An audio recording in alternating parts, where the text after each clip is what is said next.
gentlemen, and friends beyond the binary, welcome to Step Back Tonight. I'm your host, Tristan. Hello. Hello, everybody. It's me. It's a me. Hi. My name's Tristan. I host Step Back, and Tristan won't shut up. And I'm having a very relaxing evening. I stream on Mondays and Tuesdays from 12 till 2 on Mondays with Mia Mulder, the Monday Discourse, and then on Tuesday nights from 7 to 9, which is what you're watching right now, with just me. I apologize for not streaming yesterday. I had there's a bit of a air quality issue here in Ontario, and it caused me to have quite a bad headache. So I wasn't able to do a whole lot of anything yesterday. I go by he, him pronouns. You can find my work at stepbackhistory.com or tristanwon'tshut.com. If you want to support my work, you can go to patreon.com/stepbackhistory. Very fun place. See videos early and ad-free for as little as 84 cents a month. Yeah. Sorry. I have to really If you wish to support my work, but you don't want to do so with monies, you can always share my content, but also if you are an Amazon Prime member, you get one free Twitch Prime subscription every month. You could use it to help me out. Or an independent Twitch creator. If you choose me, I'll be very grateful, obviously. So that's the thing. All right, what else we got for content? My latest video just came out earlier today, which was on the residential school system. I'm sure you guys saw it because it's doing very well right now. It's kind of it's kind of strange how well it's doing. I did not anticipate a video on a Canadian history topic to do so well. So that's fun. I mean, it's very dark, so that's a thing. My next video, I'm going to lighten it up a bit. I'm going to do a video on cryptocurrency and commodity fetishism and all that kind of stuff. So it'll be fun. And if you want to submit questions to the stream, got a link here. Put it in the chat so you can submit it. I've only got a couple questions for today, so I'll probably get to some questions from there if the mood so says so. Other thing is that this is my third stream now after hitting 100,000 subscribers. People have been subscribing in pretty big numbers recently, so there's probably a bunch of new people here. So if this is your first time watching a Step Back stream, please make yourself known in the chat. Say hello. We've got a pretty active community here, so join on in. All right. Let's see how the chat's doing.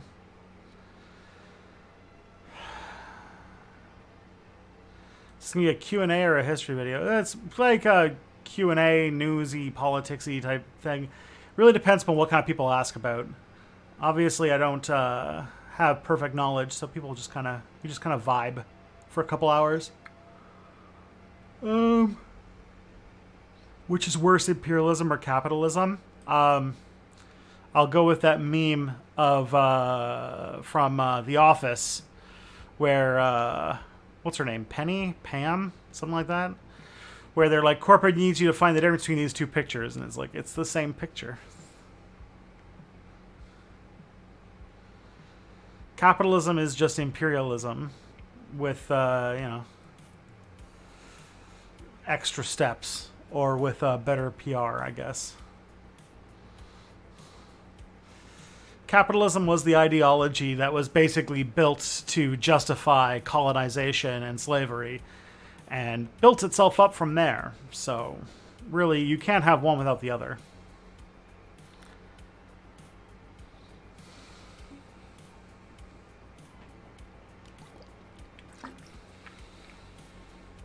The other thing I can celebrate, too, is that as of this morning, Step Back is officially verified.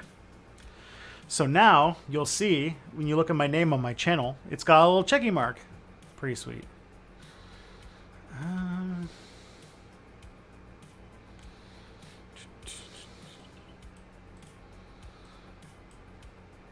Now I gotta wait to see when I get my play button. Apparently you have to wait up to a month before you can actually like write to them about it.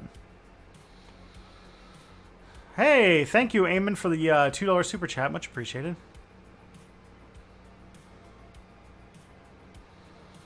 Saskatchewan doomed forever to try to be Alberta and hilariously fail at it. I don't know. Saskatchewan's got its own history. I mean, and also doesn't have as much oil, so it'll never be quite like Alberta. Saskatchewan as, what's it called? You're not going to be able to build an empire out of potash and wheat and maybe uranium. I know that Saskatchewan's got a fair bit of uranium, but man, I could add so much stuff to that because, like, I am not from Saskatchewan, but oh man, my mom is from Saskatchewan, and I have cousins and aunts and such out there, and my grandparents used to live out there, so I have been to Saskatchewan many times in my life, especially when I was a kid.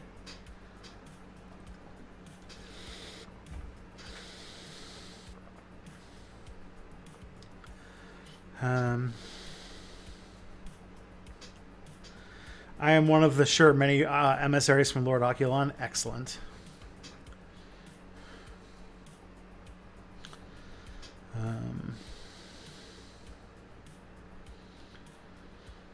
What's the worst, a lib or a Marxist-Leninist? Ooh. I would probably still say the Marxists. Or no, sorry, you said what's worse. Definitely the lib. Yeah. Marxist-Leninists are not all, like, you know, power-hungry wackos who want to, who think that any form of self-expression or personal autonomy is either a CIA plot or is bourgeois freedoms or whatever.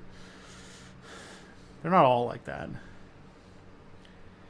Is there a difference between fascism and socialism? That's like asking if there's a difference between black and white. Yes, they're a complete opposite. One is a ideology of racist nationalism, hyper-hierarchic ideals, and the idea of regeneration or of national autonomy, and like a revanchist idea of looking towards a false romanticized past in order to create a nation that is uniform, that wishes to go on a path of destruction and conquest. And socialism is fundamentally an idea of looking forward towards a new society where we strip down the barriers of inequality and hatred and try to build something that works for everybody, and not just a vanishingly small amount of people who are the proper racial demographics.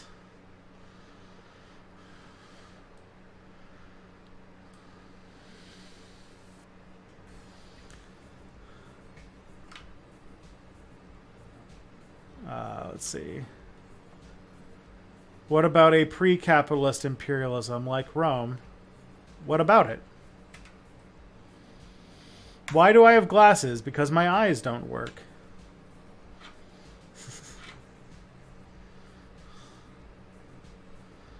What does it mean to have be verified, the 100,000 verification? Yeah, it's sort of like being verified on Twitter. Basically, it's just to, when you have a large enough audience, you start to get people who try to impersonate your channel. So the verification is a way to say, hey, this is the real Step Back, not an imposter. That's it for the most part.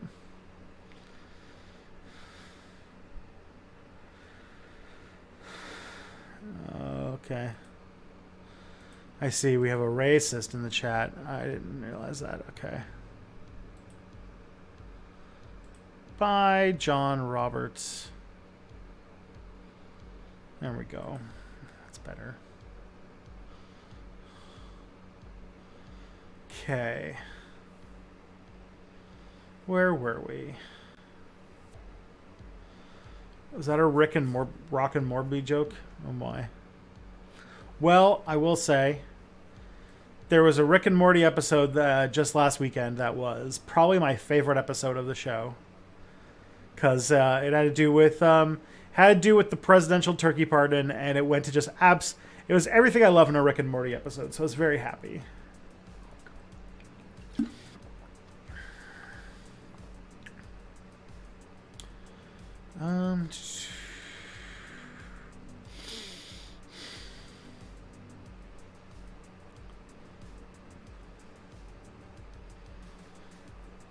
Saskatchewan could sell uranium to the Saudis. Oh boy.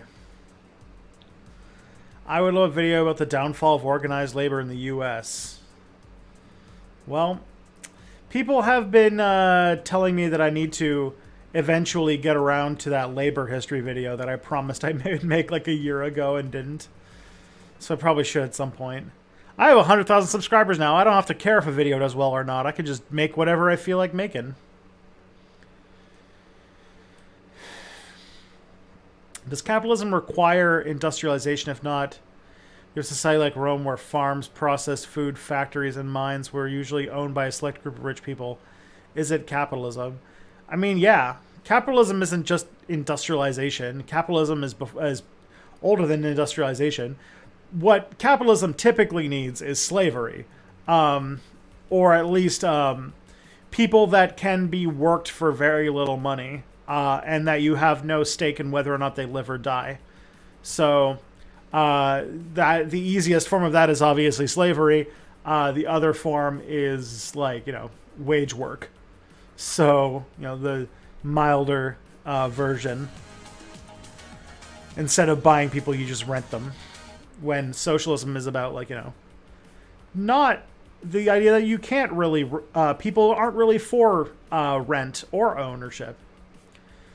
Fascism is an authoritarian ideology, but we can't use fascism to describe every despotic form of government.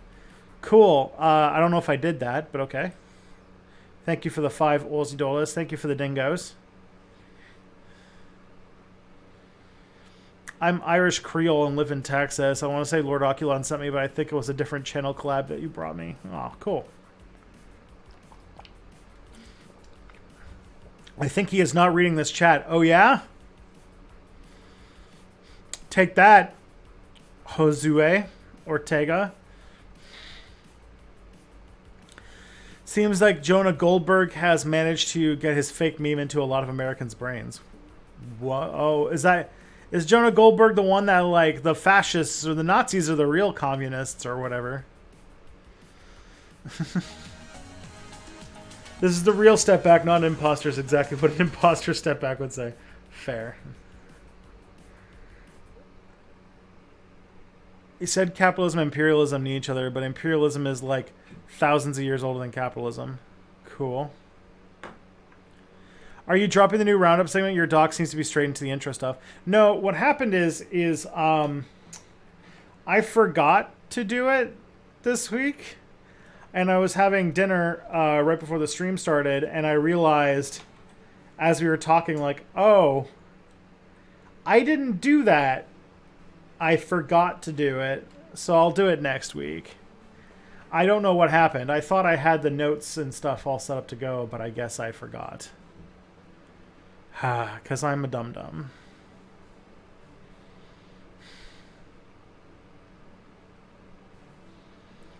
Favorite anarchist philosopher except for Emma Goldman? Probably, Pyotr Kropotkin is the other classic. I don't think you could really talk about, like, understanding anarcho-communism without understanding Peter Kropotkin's work. Plus, I like how he ties it into, like, nature and stuff like that.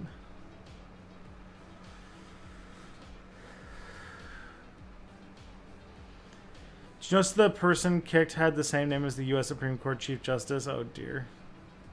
I mean, it's a very common name, is the thing.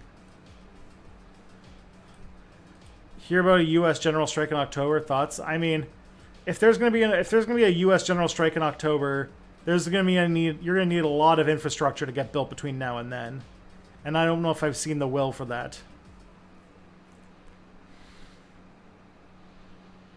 Does fascism pose a threat going forward? I do think that if you're going to have a democratic society, you're basically always going to have the threat of fascism. It's sort of like the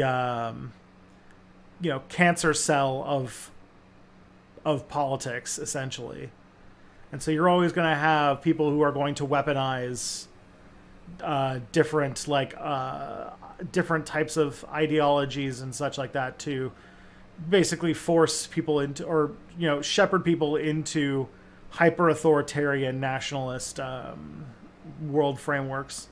So you have to always you have to make sure nobody ever gets too cocky, and that that authority is always questioned. And honestly, it's always going to be a threat if you have states, and you're never not going to have or until we can really start thinking about our politics in a way that's not about having countries as the default way of organizing society. We're going to end up with issues with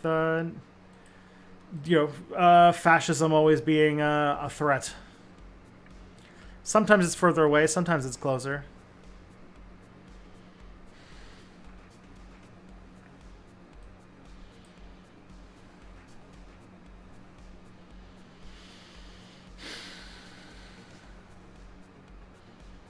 What would a post-capitalism look like? Good post-capitalism world? That's a very good question. If I had an answer right now, you should write a book about it.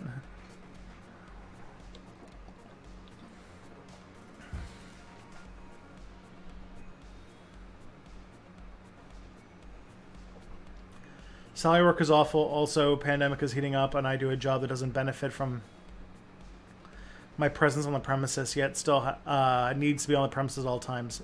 That sucks. Stay safe there, bud. Wear a mask. Get vaccinated. It's the most you can do, right? What are the differences economically between feudalism and capitalism? Feudalism is more a structure of government, and capitalism is a structure of economics. But basically, feudalism is you sign an oath of vassalage to a person on top, a person higher up in the rank than you. And as part of your vassalage treatment, you pay them a tithe of whatever it is that you make. 10%, whatever. It's closer to a tax. While capitalism relies on wages and wage work, which involves paying somebody to do work, but not having them actually get the benefits of their own work. So feudalism, you typically have a lot more control over your life, and you have a lot more control, you have a lot closer connection to your own work.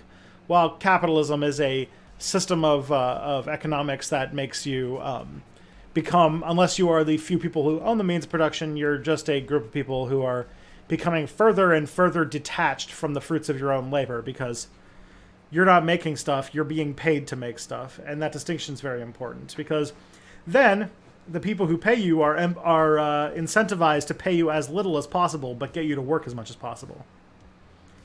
Why is it so difficult for leftists to organize? Because the capitalist state does a lot of work to try and divide and break up these movements before they can get too powerful. They will send in agitators. They will try to sow dissent. They will literally murder people who are becoming leaders in these movements. And if they still can't stop it, then they will try to co-opt it into the Democratic Party or something like that in your country, so that they can claim ownership of it and then sort of take away all of its fangs. So,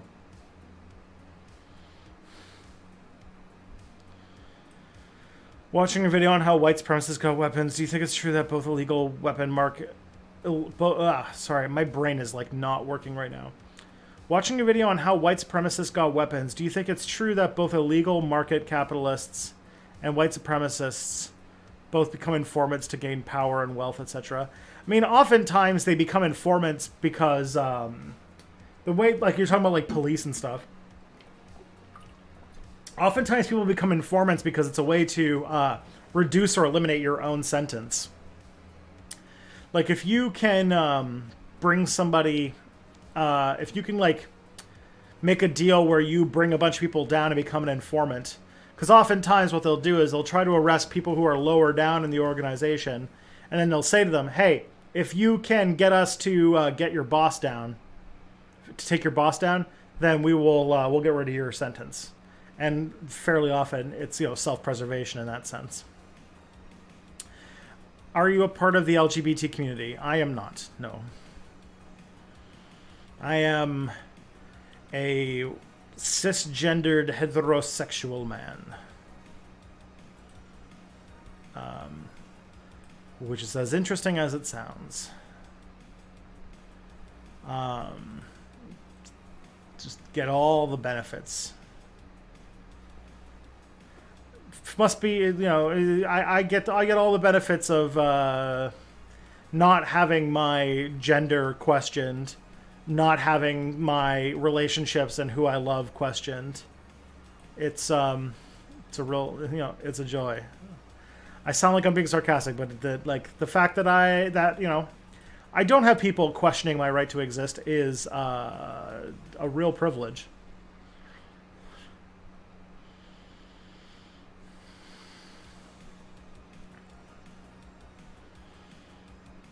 Considering how white supremacist Glenn Miller's position as a snitch basically enabled and helped him commit an anti-Semitic shooting in 2014, yeah? Yeah, that did happen. He died recently. So. Activision workers are about to go on strike this week. Yes. Yeah, if I had talked about something in this, it probably would have been the whole thing with the state of California is going after Activision Blizzard to destroy... oh, hello. Thank you very much for the Tier 1 subscription. Oh, wait, that's a host. Thank you. Much appreciated. Thank you, Base Left. Oh, boy. Okay. But yeah, the California investigation that basically is uncovered that Activision Blizzard is just like a hotbed of toxic workplace culture and sexual harassment, and it's leading to Activision Blizzard is like saying, "Oh, this is all fake," and now their employees are like, "No, it's not. Fuck you." And so there's a big. Earlier this afternoon, they were calling it a strike, and now they've argued it down to a walkout. Which I guess a walkout is a strike where you don't have a union? I don't know. So, yeah. Have I followed Latin American politics? Leftists, or at least namely leftist parties, are getting into power pretty much everywhere except Ecuador and Colombia. I have been hearing that. That feels like very good news. Where does J.J. McCullough fall on the socioeconomic spectrum? I don't know. He's a conservative, so... That's all I know. And also he's like a super like anti-French bigot, which all right, go fuck yourself on that one. Or to say it in the wonderful language of my people, JJ McCullough, tabernacle, fuck off. Osti tabernacle, fucking JJ.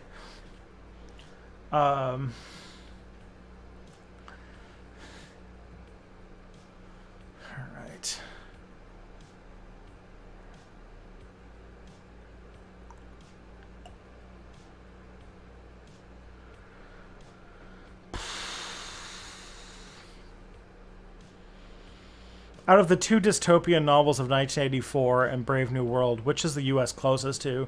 Probably say Brave New World. Most people are not agitating against the dystopian state they live in because they're afraid. They're doing it because they're distracted by pretty shinies. Although that is starting to fall apart, so now it's turning more into a 1984 type situation. They've honestly got both going at the same time. How do we determine what the proper value of someone's labor is in service-oriented jobs, i.e. clerics, rangers, and paladins? Ah, well done. I mean, clerics, rangers, and paladins specifically make money off of gold purses from job boards given by quest patrons. So they are paid per quest by whatever. So that would technically be the what's it called? Not the labor theory of value, but like the exchange value. You know, you need to put up enough gold pieces so that your ranger, cleric, or paladin will go on the quest to put their lives in danger in order to defeat whatever kobolds or goblins that it is that you're trying to get rid of. So really the market will determine the price of your typical adventuring party adventure.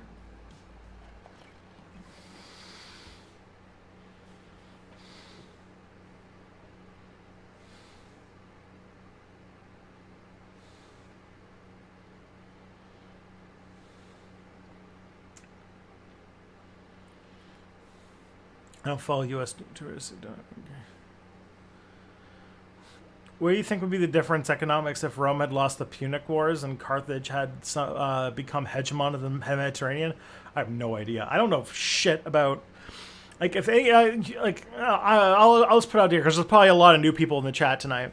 I don't really know all that much about European history in general, and classical age even less so. Like my expertise is in post World War II America.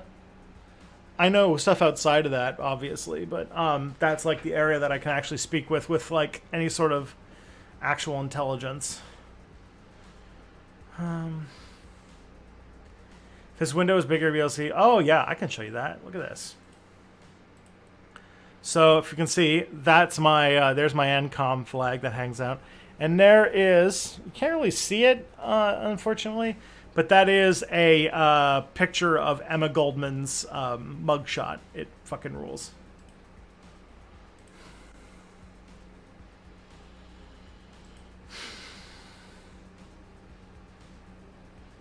All right. What do you think with... Oh, I already did that. Chat is hopping tonight. There's over 100 of you in here. That's bananas. Let's see. To what extent do you think the education system of America has perpetuated neoliberalism and the rejection of leftist ideas? I mean, education in general, I mean, a decent amount. It's, you know, it's designed, like the education system is designed and run by the people who have ideological positions on all these things. So, yeah, like, teach, like, what's it called? The ideology of America is baked into the education system, and education is sort of like a way to reinforce the ideological doctrines and superstructure of the society that it's based in. So, yeah, like, through things like U.S. history and stuff like that in the U.S., they basically learn what a kind of more like a socialist, like Soviet type would call a political education, where they essentially learn about the world in the context of liberal capitalism being not only the best system, but basically the default. And they teach the entirety of world history essentially as this teleological movement towards the end of history, which is, neoliberal free market capitalism and whatever and whatnot. That's...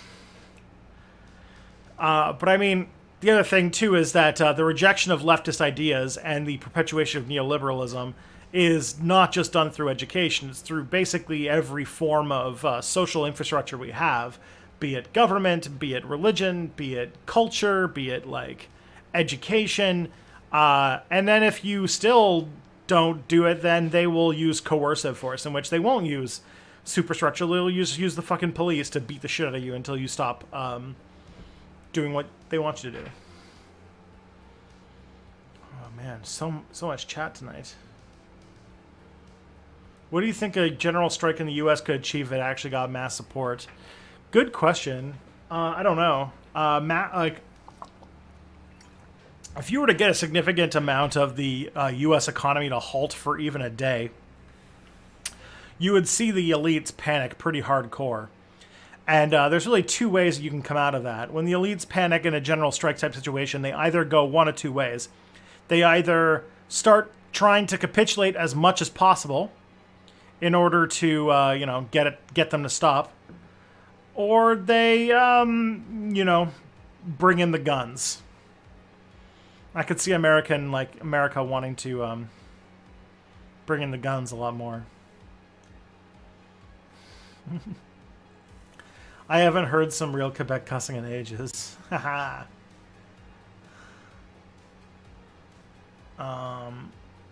President Ecuador is actually losing popularity, so he messed with who went to the Olympics so it can help his image. Oh.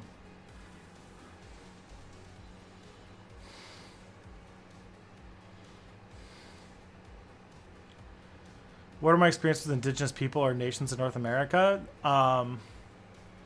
To what extent? I did not grow up near a reserve. While I do, there are some indigenous people in my family, but not from my branch of the family, and also I'm not super close with any of them. So it's really just a handful of friends and stuff, because I grew up in a settler colonial state where we have a form of racial segregation between our indigenous and non-indigenous friends. And so, I grew up in a situation where I didn't really see a whole lot of indigenous people. Most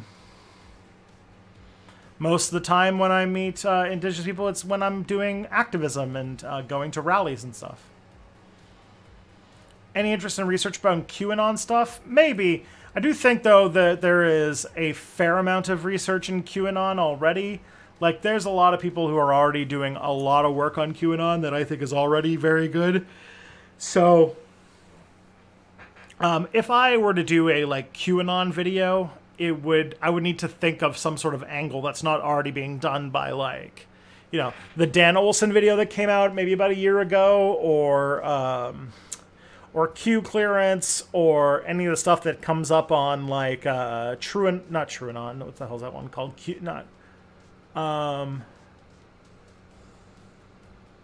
Anonymous. There are a lot of people who are basically journalists where their full-time beat is covering QAnon stuff, and they're already doing that job much better than I could. And so my thinking is, Unless I can find something that I actually want to do on that topic, then I'll just let the people who are experts do it better than I can.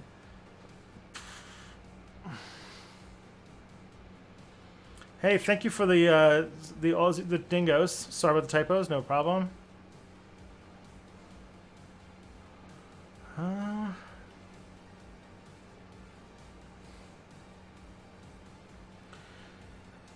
Latin America is kind of the hotbed of leftists. Yeah, they don't seem to be what's it called? It seems that at least in Venezuela and in Bolivia, we've seen that the typical U.S. playbook of installing right-wing dictators is not really working. They're trying it again in Cuba now, and it does seem that something weird, the typical playbook for Latin America for the United States is not working anymore.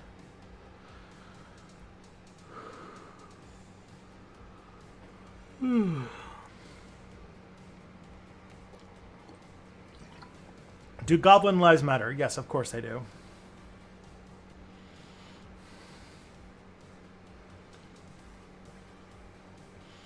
I love goblins. One of my favorite D&D characters I ever played was a goblin. And I say one of my favorites because I don't... while I play D&D a ton, I don't get to play much as a player, so... all of the few characters I've actually gotten to play are very precious to me. My ex-wife has stated her tribe has taken our daughter into treatment therapy. I have many indigenous friends. Some of the nations themselves have a reputation for corruption. I mean, yeah, that's just the weird politics of... tribal politics is weird and complicated, obviously. Emma Goldman fucking rules. I agree. She is my favorite historical figure and basically my, socio-political model. I wish to live my life. Haha! I didn't even intend to do that. I tend to live my life with her as sort of like the person I like look up to. She was pretty great.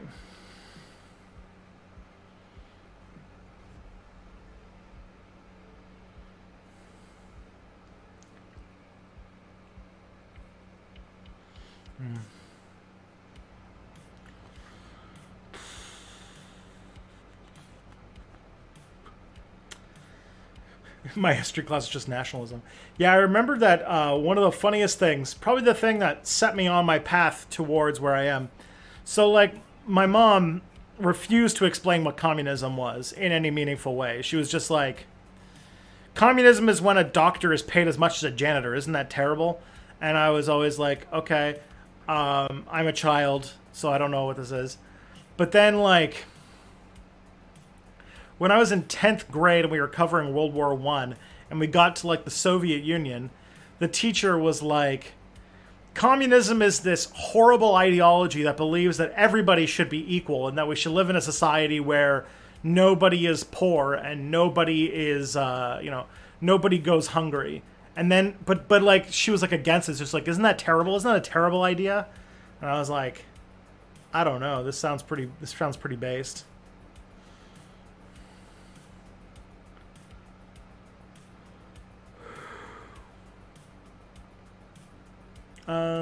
What do I think about religious schools? Not like the hugest fan, although I respect people's right to freedom of religion. So,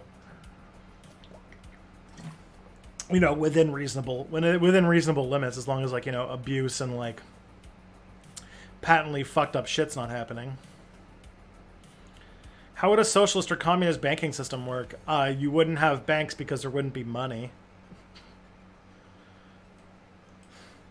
What do you think of Cairns, UK, and the North American Union, and which would you rather live under? I mean, I guess Cairns, UK would probably be like a better system to live under, but both of them are terrible. Because Cairns, UK is just like the United Kingdom trying to not pay the price for leaving the European Union by being like, well, what if we took all the white countries of the former British Empire and brought them back together? It's like, no, thanks. I didn't hear such great things about the European Union, or I didn't hear so many great things about the British Empire before. I don't think I want a sequel. Do I have any 3 Blender projects to show off? No, I don't. Unfortunately, so like my mini painting has kind of stalled a little bit. I'm waiting for some paint to show up in the mail, so I can finish my mini because I have a mini that I need to finish. And then I've got like 2 other minis that I need to finish. And then once those are done, then I'm going to set up my 3D printer, because I got a 3D printer, and start printing stuff off the internet. And most of this will be timed from when I start playing D&D in person again. But it seems that D&D in person is a slow process. I'm trying to find people in my city who are interested in making a game happen, and it doesn't seem people are like the most interested in like my my friend group in having something regular. Thoughts on Rojava? I mean, from what I've seen, pretty good stuff. Yeah, promising, albeit under a lot of pressure from the kind of geopolitical conflict going on there in Syria.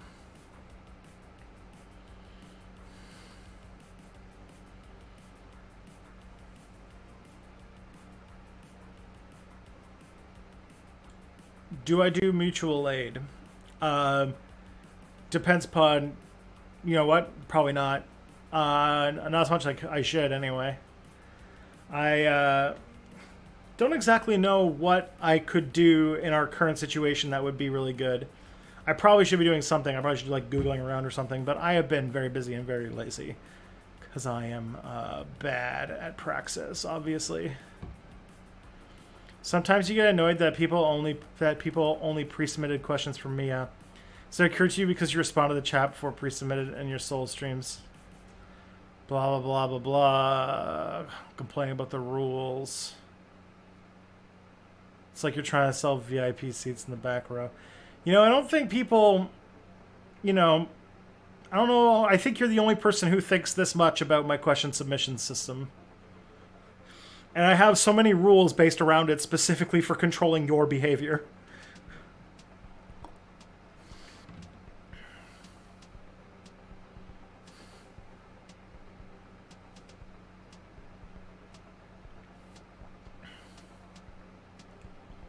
Hey, thank you for the 20 Aussie dollars. A lot of leftists are saying now, why can't we have the male gaze in films and just let's allow female gaze, sexy is beautiful and won't live. What are your thoughts on this? Also, have you seen Goblin Slayer? I haven't seen Goblin Slayer. As far as like, I don't know what to say about gaze stuff. I'm not like much of a media critic person, honestly. You'd be best off talking more to like a media theorist of some kind. I am not a media critic, but like I'll tell you guys like what it is from what I know about it. So like the male gaze is this thing in feminist literary theory that is essentially, actually it's not really in feminist literary theory, it's more in feminist film studies. That is like the way that a lot of writing has happened is that it's written with this like assumed white straight male protagonist or like point of view. And so like because of various incentives and sort of like the culture that we have, our culture is built around seeing like almost like seeing things through the straight male perspective. And this is why like there's a lot of like objectification of women in movies and things like that, and a lot of stuff is played up for like what it would be interesting for an assumed thing male audience. And if you are not a man, that can be very alienating to notice. It makes yeah, I don't exactly know where we're going from that point though.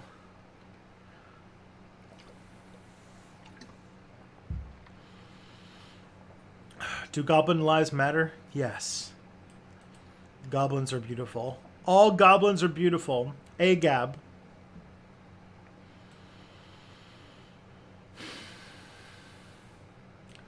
How similar are U.S. conservatives and Civil War Confederates?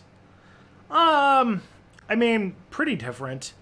Today's U.S. conservatives are way more about big government and wanting to mostly impose their like random social views and erase history, while like most Confederates like they couldn't even read. Like they were just doing what people in authority told them to do. The people who were real ideologues were just single issue voters who were focused on the protection of slavery.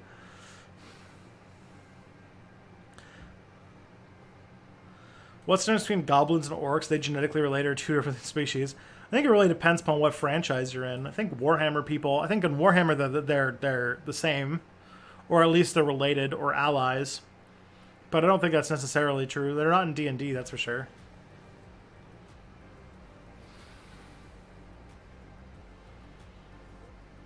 Is this almost over? No, I'm going to be going for another hour and 15 minutes.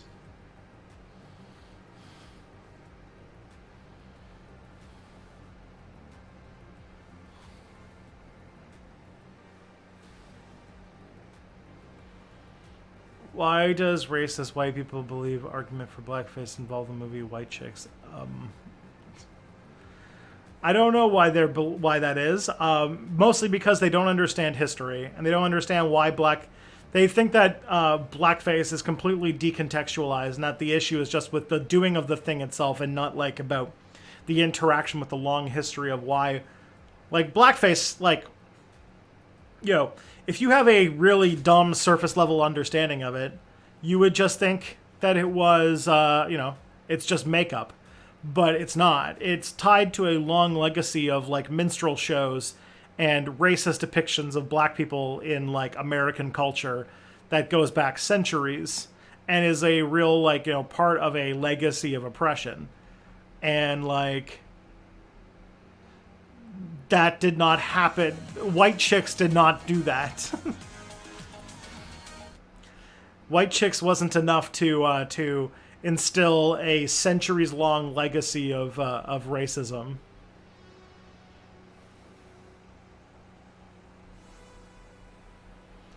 You making a game? I'm trying to get together a D&D game in London. I moved to London from Toronto last summer, and now that we're all getting vaccinated, we're like starting to meet up with each other. And I've run a few one-shots with my friends, but none of them seem like they really want to, like, do something that's more regular.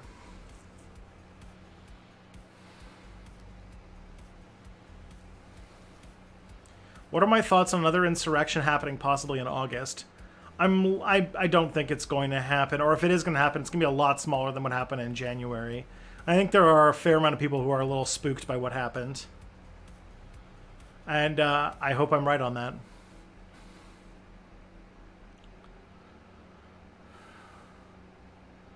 Providing this service to talk about communism on the public platform is a form of praxis, right? I mean, I guess, but that's also... I feel like that's letting me off too easily.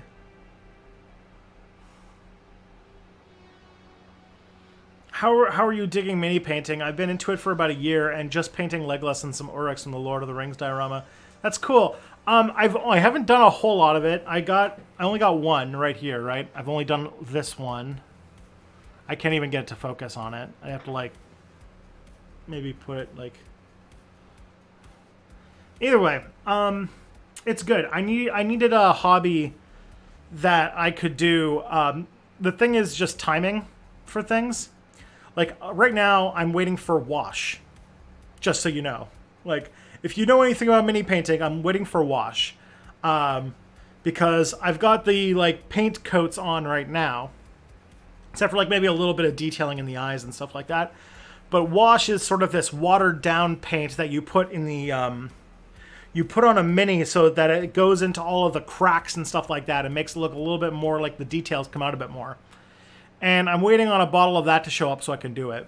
Once the wash is done, then I'm gonna put the sealant on it, and I'll call it my first mini. But I also learned a lot of lessons from doing this, like that I probably shouldn't do them in stages. Like, I think I need to, like, sit and do the full, the full mini beginning to end. What YouTube channels should I avoid while learning about socialism? Oh. Anybody who calls himself a skeptic. Anybody whose picture is a cartoon animal.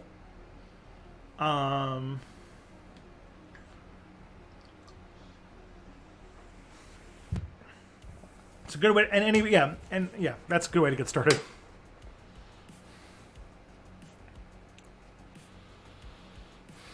All right.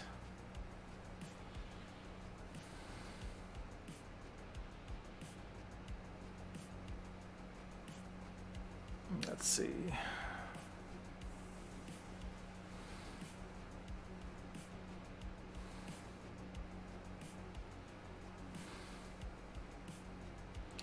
Which said the Dungeons and Dragons are more critical to that the Dungeons of the Dragons are more critical to successful campaign of Dungeons and Dragons. Probably the dungeons. You do way more of those than you do dragons. At least in my case. Under capitalism, socialism, feudalism, and Stone Age tribalism and art, men will sexualize women and women will sexualize men. It's just human nature. I mean, we's horny. Yeah. The human species in general is made up of horny bitches, yeah. Men and women will sexualize each other, will sexualize, men will sexualize men, women will sexualize women. It's a whole... Yeah. Humans be horny. Yes, I agree. Put your hand behind the mini to focus. Okay, let's see. Let's see if I can do this. See, it's like not much of a painting to look at right now, honestly, but like, yeah. Let's see if I can get this up close enough. But it's just like a guy in some leather armor with a green cape and a sword which is, just black and dry brushed with the kind of metallic paint on top.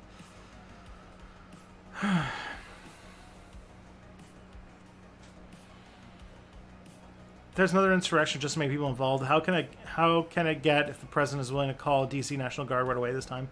Good question. Also, the police don't really do the police don't do a whole lot either. So,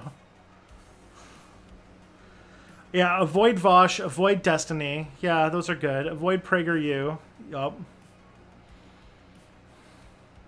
Is the CIA a good source for learning about socialism? Methinks not.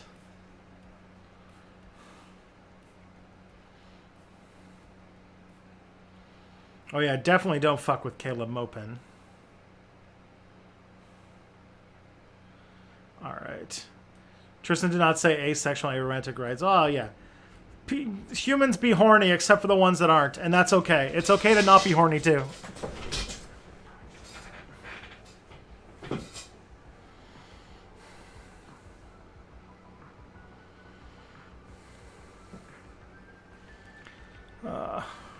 What do Canadians say when they toast alcohol? Cheers, usually.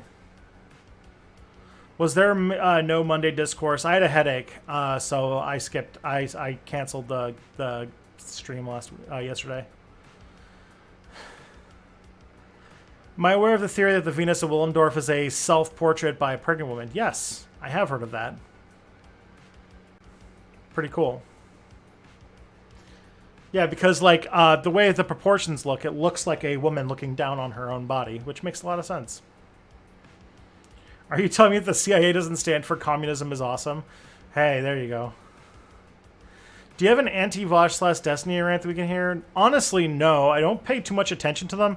Like, Destiny's takes are, like, weapons-grade bad. Vosh's is just, I don't know.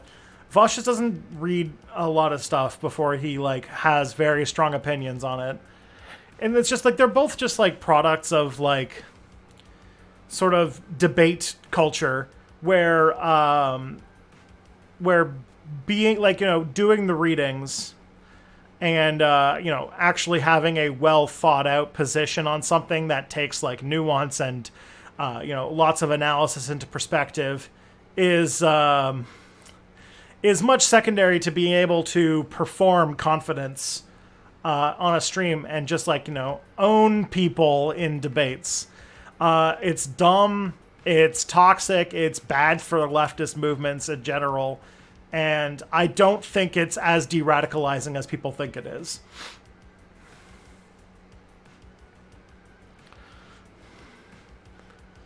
And so, yeah.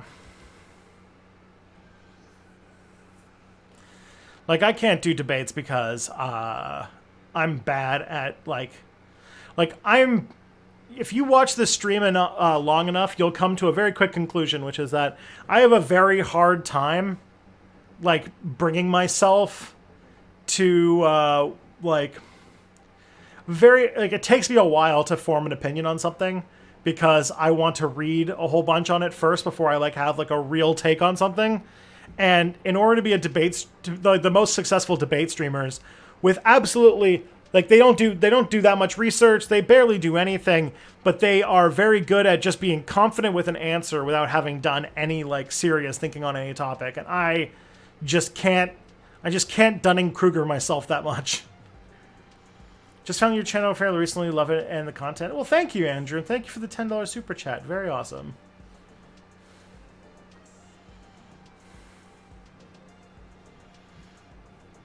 All right, let's look at these questions that I got. Have you seen the Decade of Hate video series by Vice, which looks at the far-right resurgent? No, but I have it. I should. Should there be Olympic teams for certain territories within nations like Wales, Catalonia, Quebec, etc.? Sure, why not? It's just team sports for fun, so yeah, give people more things to cheer about. Why not? In 2008, Stephen Harper apologized for the residential school system. Then in 2010, he cut funding to a foundation oriented on helping people affected by the schools. Would it have been better if he'd not given an apology at all, if he was just going to turn around and show how disingenuous he was for doing something like that? I mean, it almost feels like the national equivalent of when an abuser gives a fake apology to temporarily placate a victim. Yeah. That's not a question. It's just like, do you agree with me on this? And it's like, yeah, I agree. So that's that was all the questions. So we'll just. Sorry, I'm having I don't know why I'm so tired tonight. I had a very busy day, I guess. What did I do today? Put together the outline for the next video script that I'm writing, which I'm going to be starting tomorrow, and I got the residential schools video released. So yeah, it's been a busy day.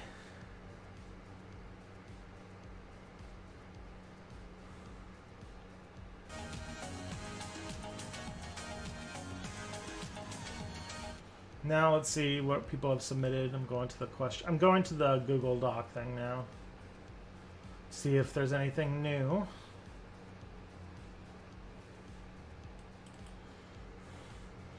If I watched On Learning Economics' new 90-minute video on Pinker. No, I watched the We're in Hell video, but I haven't seen the On Learning Economics video, no. Did you wrote affected on the script? What?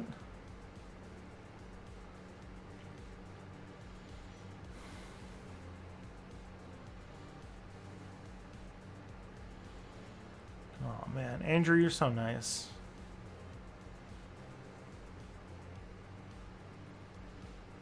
All right. Let's see, I got 11 questions. Holy moly. Okay. Let's see what we got here. I sometimes get annoyed with anthropologists and sociologists because they'll say it's wrong to think of societies as more or less advanced than each other, but then you ask them if they'd personally rather live anywhere other than the present-day global north, and they'd be like, oh god, no, I like having Wi-Fi and flushing toilets. So it seems like regardless of their claims, their preferences indicate they have a society more advanced. Is that fair criticism? No. Just because it's closer to their preferences doesn't mean that they think that it is objectively better, or like to think about like an idea as being primitive or advanced is like thinking of evolution. Like it's like the same fallacy you get into when you talk about being more or less evolved. Like, yeah, if I had a choice of anywhere and any time to live, I'd prefer now because I've grown up in a society where I have all the creature comforts of modern society, and I've gotten very accustomed to that type of comfort. That doesn't mean that my society is all of a sudden better than a society that, like, you know, does not have the exact same level of decadence. Because at the same time, yeah, I get all these nice things. My like lifestyle is fucking destroying the planet. My society practices a level of mechanized cruelty against animals that is on a level never seen before, or hopefully. Never seen before in the history of life on Earth. Like, A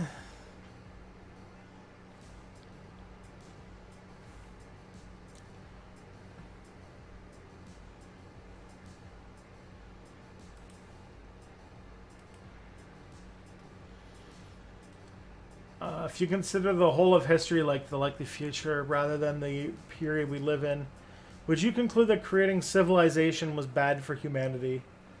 Like, for the entirety of human history up until the early 1900s, hunter-gatherers had better living standards than most people living in societies we call civilizations. If climate change and politics keeps going in the direction that we're going in the moment, living in civilization will probably become pretty terrible again in the future. So maybe civilization was a bad idea, and we will just think technological progress is good because we're living at the tail end of the only century in human history where it actually helped a lot of people. Well, shit. Very anarcho-primitivist of you. I definitely think it's not bad talk about, like, we are in sort of like a weird situation where, because we live in probably the most, like, you know, technologically advanced period of human history. Definitely the most technologically advanced period in human history. And that, so we are a society obsessed with technology, so we see everything through the lens of technology being an unambiguous good. But yeah, maybe like the agricultural revolution was a bit of a mistake. Um, like what's it called? I don't think it's a thing that's worth like really like navel gazing about because like it's a thing that happened. We're 10,000 years deep. We have literally evolved to handle parts of it now.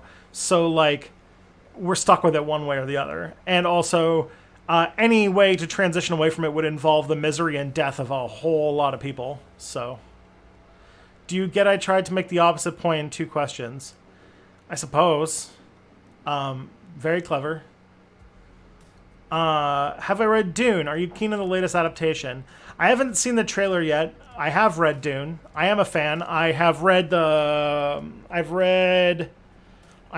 Dune, Children of Dune, and Dune Messiah. Sorry, Dune, Dune Messiah, and Children of Dune. And I think I've like read like maybe the first couple chapters of God Emperor, but I didn't finish it. And I'll probably pick it up again at some other point. But yeah, it is good. It is a good series. Is the movie going to be good? Maybe. I hope so. I have some friends who are very excited about it. And, I am not. I honestly think that Dune would be better as like a sort of Game of Thrones HBO type series. So I'm kind of disappointed that we're getting a movie instead of a TV show, but maybe it'll be good. I think it'll be. I'm cautiously optimistic, although I haven't seen the trailer yet. Why weren't you on Project Mad? What's Project Mad?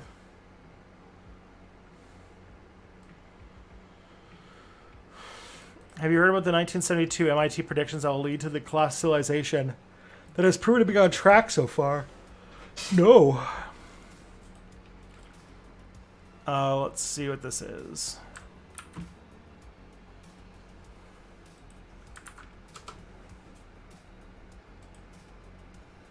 MIT predicted in 1972 that society will collapse this century. Okay. And new research shows that we're on schedule. Well, that's fucking lovely.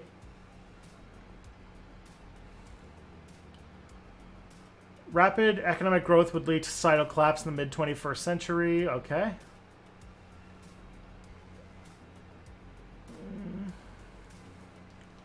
Limits to growth. Current business usual trajectory. Society will heading towards terminal decline of economic growth the coming decade, and at worst could trigger societal collapse by around 2040.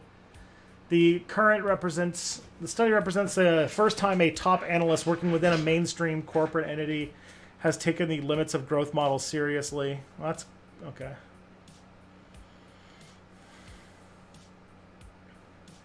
Yeah, this doesn't surprise me at all. The end of economic growth. I mean, it is sort of like from a period where it's like economic growth. Like the thing is, we need to kind of get comfortable with degrowth, and we have to kind of think of like we can't think of like economic growth as being a unambiguous good, and that economic stagnation as being unambiguously bad. Here's the latest Dune trailer.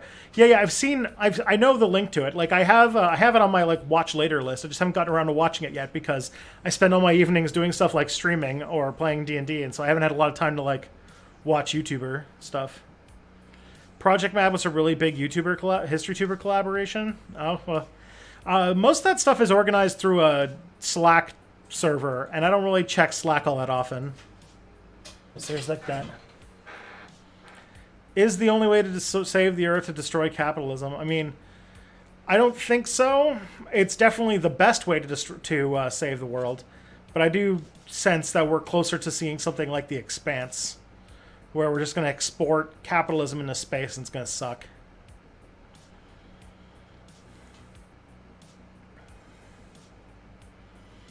What are things you like about Marxism, Leninist, Maoism, if anything? I mean, I love Marxist analysis of economics and political economy. I think it's super important. Good to know. I do think that it is important to also point out things like, even though like I don't think that this is I don't think these are mutually exclusive like Leninists would, but I do think that there is something important to point out that you can't eat free speech, and you can't you shelter yourself with liberty or clothe your children in freedom. So, and that those kinds of like, tangible. I literally wrote about this. I wrote this in one of my favorite scripts I wrote for the Cold War. It's like, what's really important is like tangible, like there is a freedom that is like the freedom of like tangible, edible things. Like people don't really care about freedom of speech if like they can't afford to survive, and that we should a free society that people can't get the basics of life, their material basics of life handled, is not a free society. Now, like the Soviets would then came like people like a lot of Marxist Leninists would then say that all ideas like freedom of speech and freedom in general are just like liberal bourgeois ideas that are meant to distract us from the real sources of liberty, which is material conditions.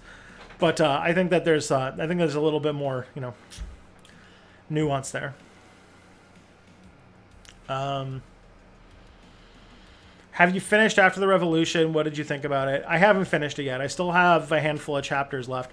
Again, I haven't really had a lot of evenings off, so I haven't listened to my podcast that much. But I think I'm at the part where the book is really starting to pick up.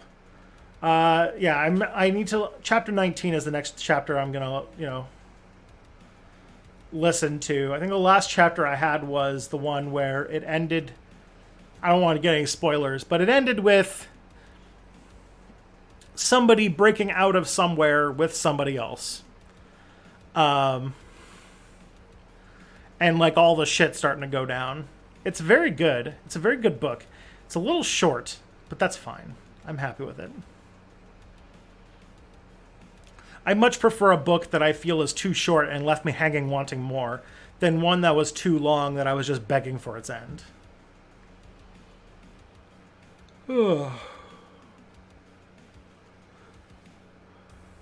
Sam from Texas wants to know what my opinions are on Marxist-Leninists. I think I've kind of laid that out already.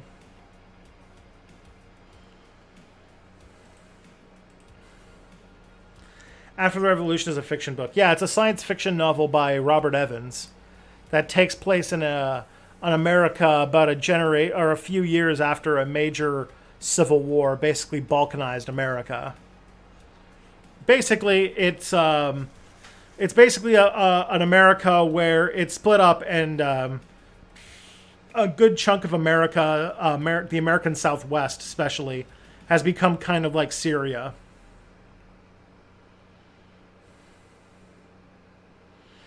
It's a lot of Robert Evans working out like the kind of fault lines that destroyed Syria. Well, what if those fault lines in America broke apart too, and what would that look like?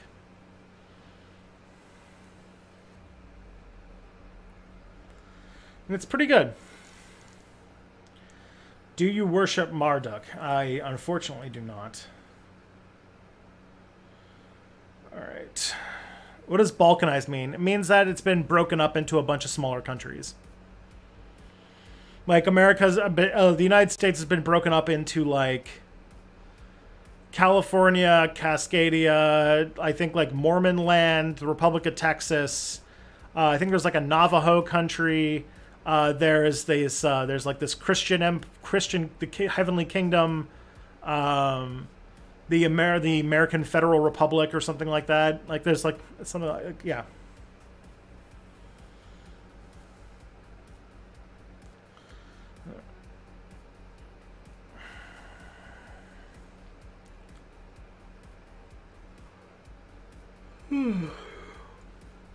So suppose a supercomputer passes the Turing test, though demonstrating indistinguishably from a human.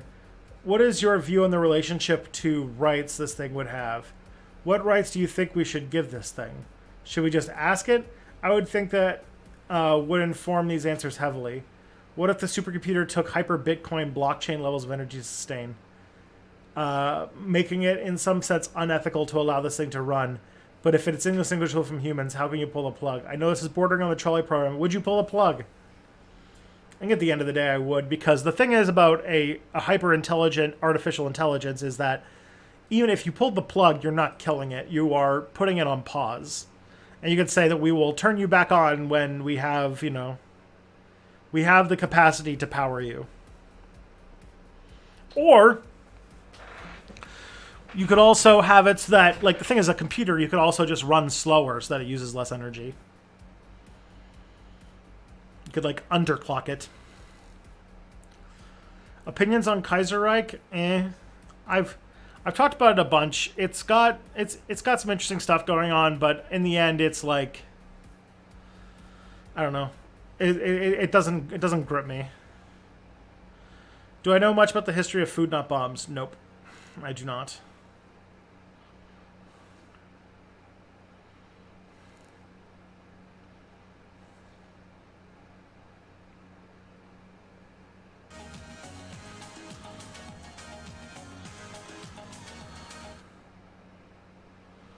Balkanization is based on the collapse of Yugoslavia, which is one of the bloodiest periods of the time of World War II, and it is the 30th anniversary of the Bosnian genocide. Yeah, that... Okay. Take care, Josue. How do I say that? Josue? It's like a Jose with a U in there.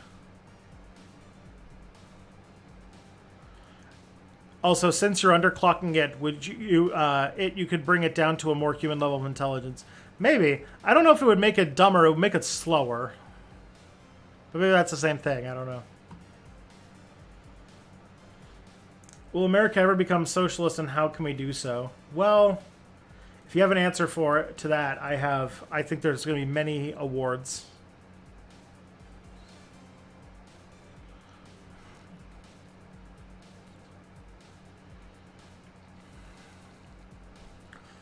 The question presupposes the coercion of labor. I think the answer is nobody should pull a plug, but nobody should be coerced to supply the power either.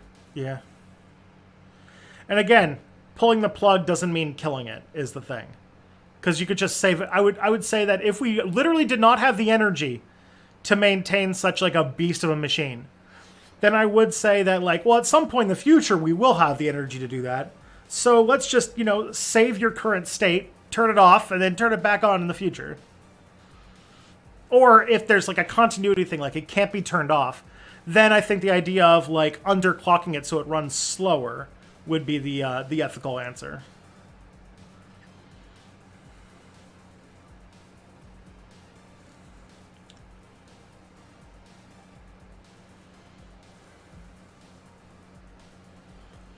What do you think about the difference in the fascist movements in America and EU countries? Do you have any materialistic analysis? I don't have anything smart at this moment. Especially because I don't, like, post-World War II European fascism, I don't really know too much about, I'll be honest. Most of, like, American fascism comes from,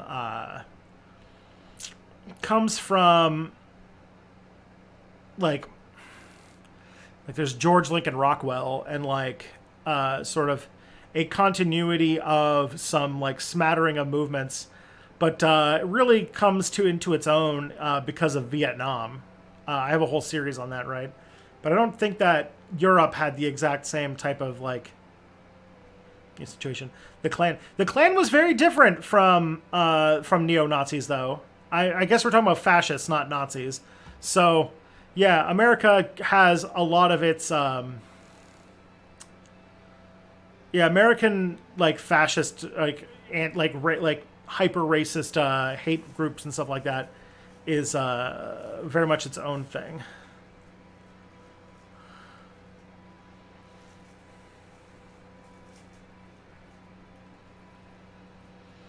In some Enterprise episode, they mentioned around 2100 they sent slow warp 2 or less ships out to survey near star systems. Would you want a show set on one of those primitive ships? I guess if they found a way to make it interesting. I feel like it'd be really tough to make a TV show out of like for example, like a warp 2 ship that can only see a new planet every few months or whatever. Like you need a new thing every week, right?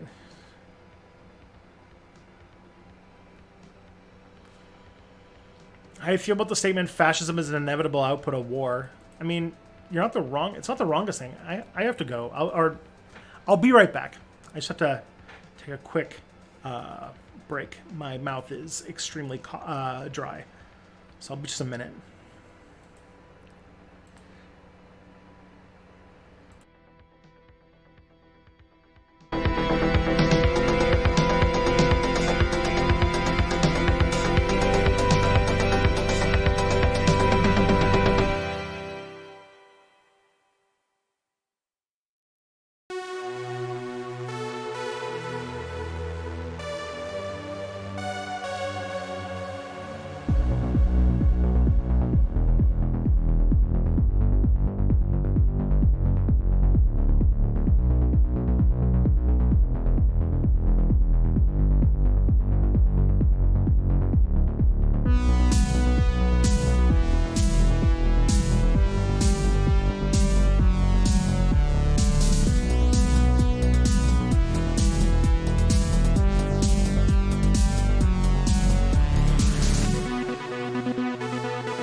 All right, everybody, I am back. Sorry about that.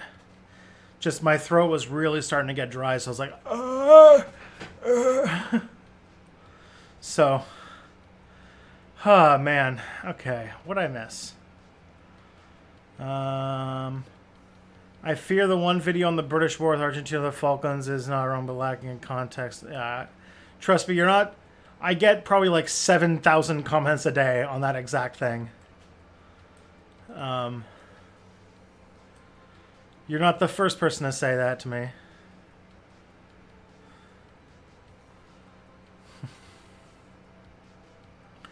The Kiglywig, the senator who is a fascist piece of shit on the head of Australia, is now a COVID denier. Wow, what a surprise.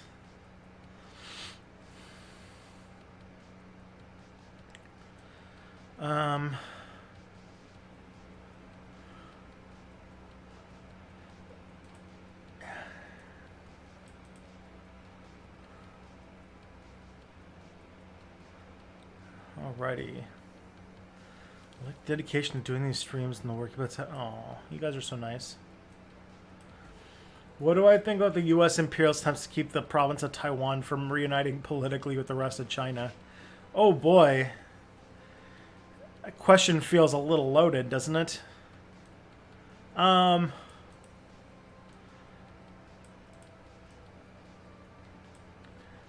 Taiwan's situation is a little bit more complex than just... That's very like the... What's it called? Is that Xi Jinping? Is that Xi Jinping there talking? You're basically just saying the line that China wants. Now, I'm not saying that the U.S. isn't doing exactly what you're saying, but to say that, like, oh, this country that, like, I haven't seen any strong popular will for wanting to join China. Why are you stopping them from reuniting politically with the rest of China? It's like, what?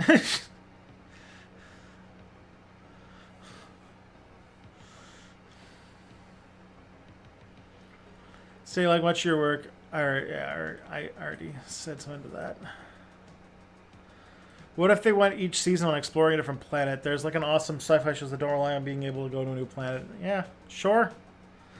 I don't know if that's like the area that they want to go with Star Trek. I don't know if they want to go before Enterprise. I think that there's a lot of other places that they could go that would be a lot more iconic. That would probably be a better use of their resources at this point.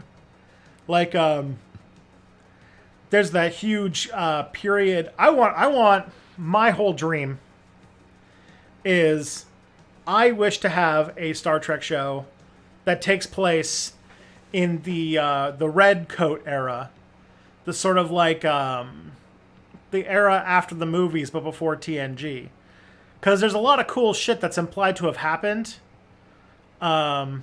in that kind of period that I think would make some good TV. Like all the shit with like make like the Cardassians and I have described myself, thank you for the Aussie dollars, I have described myself as an anti-ID poll, anti-woke leftist. But as a sock dem, can I really call myself any type of leftist, or am I just a liberal? I mean, you believe capitalism is a thing that should not be destroyed with reckless abandon, which would make you liberal. It would make you definitely not left-wing in any capacity, no. You might believe in a few, like, workers-leaning rights thing, but you still are, like, you still want... You want to prevent fires, but keep the arson machine running, as I've said in the past. Who would you rather take advertisement from, Raid Shadow Legends or menthol cigarettes? Fuck. Probably Raid Shadow Legends. Although I'd rather not do either of those. I try not to do any sponsorships with... Like, I turned down a pretty lucrative sponsorship. Not just with Raid Shadow Legends, which I did get an email about earlier this week. But I've turned down ads with other companies just because, like, I either didn't like something about their business practices or they had, sketchy reputation. Like, there was one that, like, I took where I know that the company has a history of, like, had a history of, like, sexual harassment issues in their office culture that they still addressed and took care of, but I still didn't want to work with them. Yeah, the kind of like early post-Khitomer Accord Star Trek show would be pretty cool. I just love those uniforms they had in the movies, the one where they wore the black pants and the red jackets. I think that would make...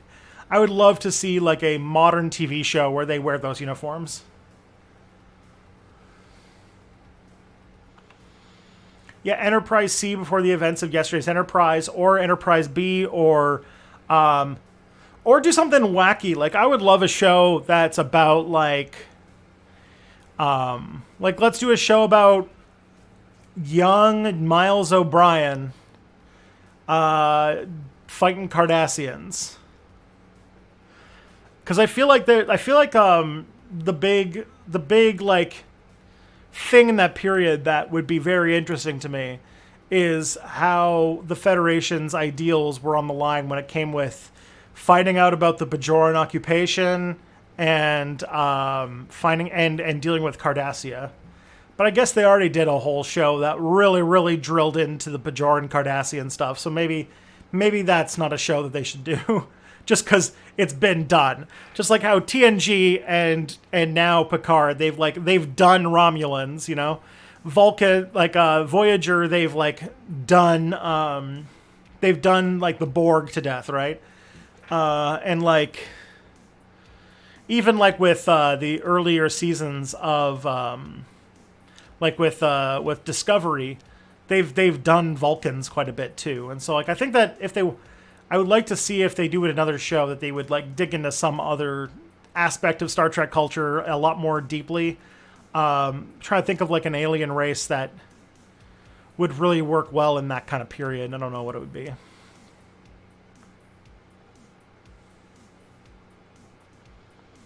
you think they'd change the uniforms? I hope not. Those uniforms are so fun.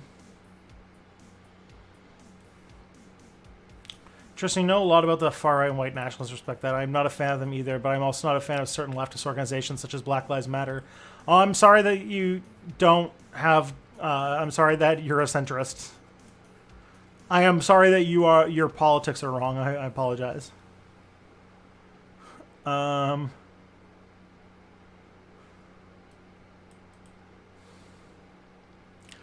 Which I would accept ads from Raytheon with their knife missiles. This is true. What's that other one that what was another joke that Robert Evans had where he was like making a cocktail out of some kind of cleaner?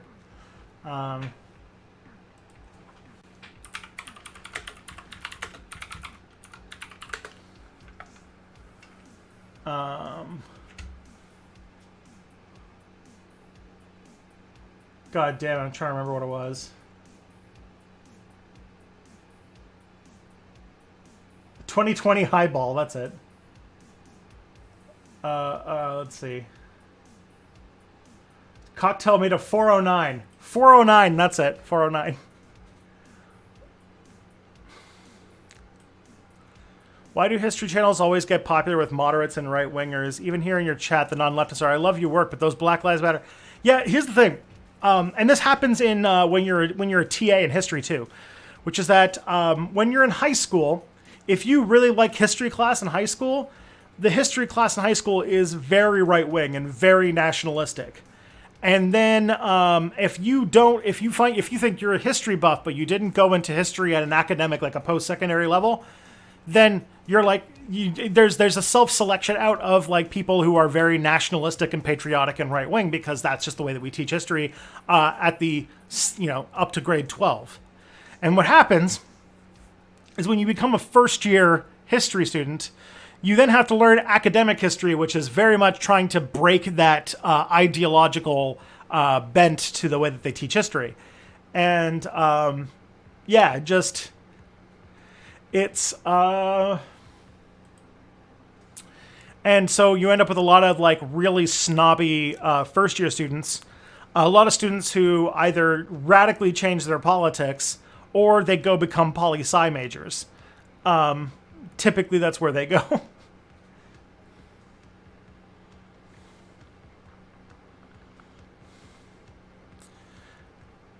Wish Enterprise had a duo with Rick Berman. I thought I did hear that they were in talks with specifically Scott Bakula, Jolene Blalock, and the guy who played Dr. Phlox. I think I did hear rumor that they're in talks with those three people, so that there might be some sort of follow-up. Although it'd be hard to explain because T'Pol shouldn't age because Vulcans look to be like 200 or whatever, but...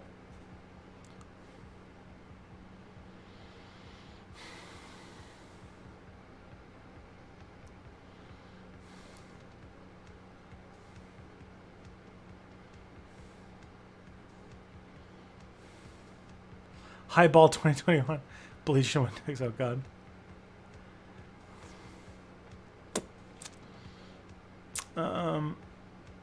My favorite thing about Robert Evans' podcast is the tormenting of Sophie. It is the amount of shit that Sophie puts up with when dealing. Like, Robert Evans just seems like he has a lot of chaotic energy, and that working with him must be just a lot. But yeah, the energy, the rapport that him and Sophie has is great. I also love his like just how he knows that it annoys his co-host Katie when he has these long discussions about the bodily fluids of Republican politicians, and I just love. Oh man, I love that you can tell that like both on Behind the Bastards, but also on Worst Year Ever, that they're all like really close friends and that they love fucking with each other. I like that energy. They have really good rapport, the group of them.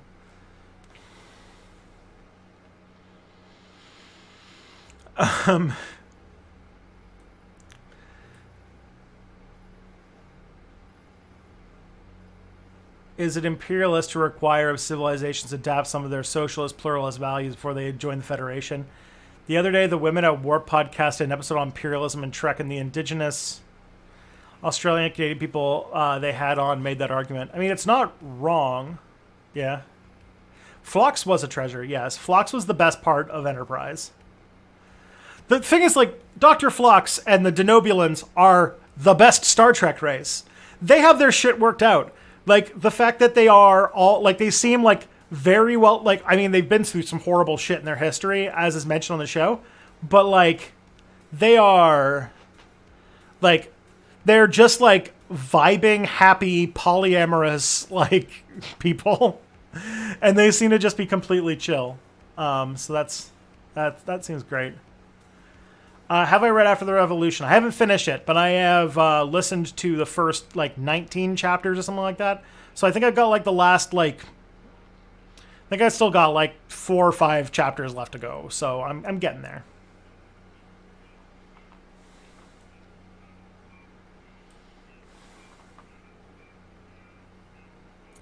Sophie has a wholesome soul. This is true. She just loves her dog. She's just a complete...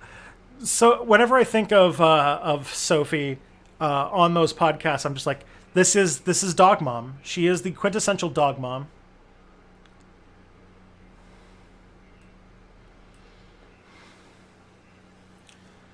Have I watched The Mandalorian? Thank you for the 2 dingoes there, J Lord. And yes, I have watched The Mandalorian, and I liked it. I liked it decently enough. It's a fun show. Very pretty. Very fun, like, high adventure. It's not like, you know, I'm not going to be writing think pieces on it 100 years from now. But, you know, you watch it, and for an hour you are entertained. And honestly, with a lot of TV these days just being these, like, extremely dense dramas where the plot is extraordinarily complex, and because everything is so serialized and designed to be binged, every episode doesn't have to have a beginning, middle, or end. So it's just a continuous... stretched, like the fucking Wheel of Time series, where just you get through entire hours of content where nothing interesting happens until like, you know, you have the beginning of the story and the end of the story on different ends of 10 hours of content, and that shit drives me nuts. And so I'm very glad that The Mandalorian does not do that, and so I enjoy that I can, you know, turn on The Mandalorian, watch an episode, get a story, and have had a good time. Because I can remember the episode with the dragon. I can remember the big heist episode. I can remember the episode with the frogs. Or I can remember the I guess it was the same episode, but I can remember the episode with there's an episode of The Mandalorian that's just an extended chase sequence against a bunch of ice spiders. Like, I like that. I like that episode. I like that show.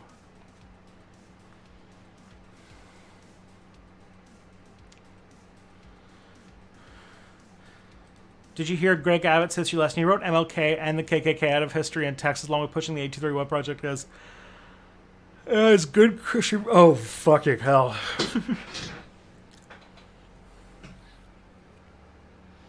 Who is my favorite character so far in After the Revolution? I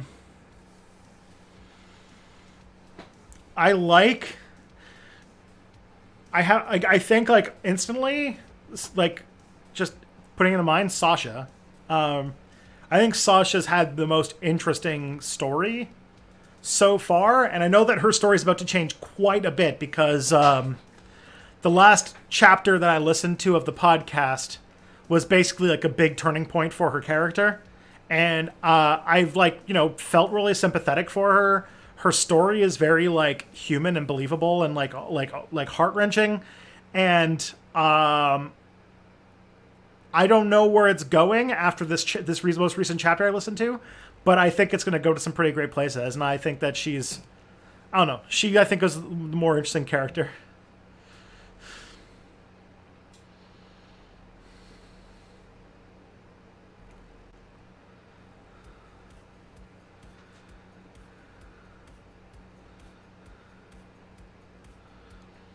If you can't remember Ashoka, then you need to watch more Clone Wars. Yeah, I didn't really watch the Clone Wars.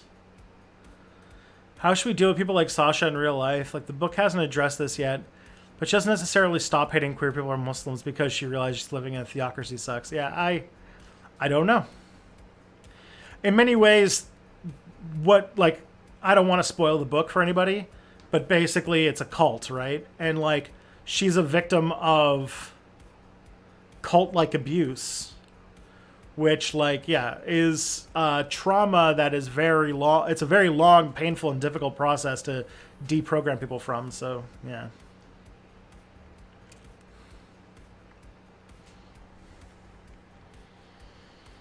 Have you been watching The Owl House? First episode's a little dull, but it really picks up afterwards. I've never even heard of The Owl House.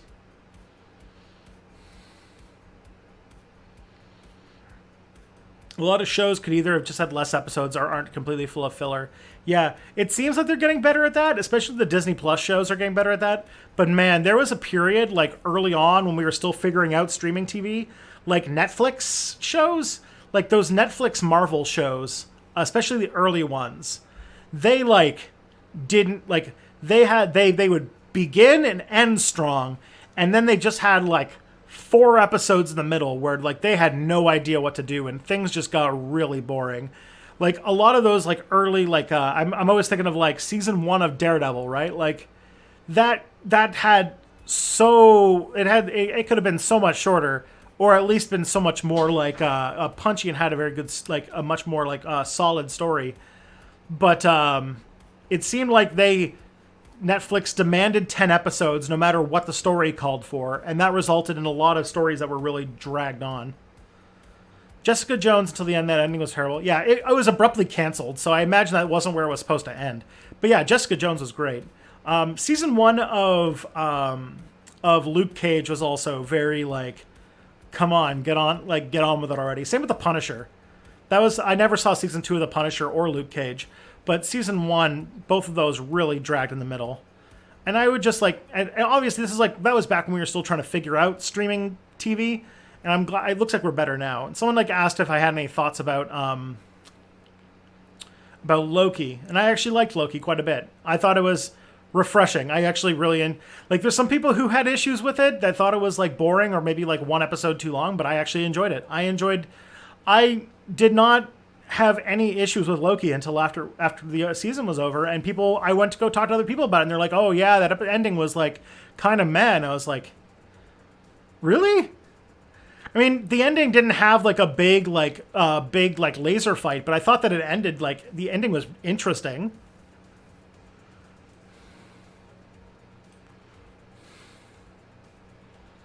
I don't know. Sometimes I go too easy on some shows, but Loki was solid. So same with WandaVision. WandaVision was solid too. Disney is a giant evil corporation, but the so far the TV shows on Disney Plus have been decent. The only one I haven't watched is the Captain Falcon Winter Soldier show because I heard it was bad, and so I'm not going to watch it. But everything else, everything I have seen has been, and way better than the Netflix original shows. That's my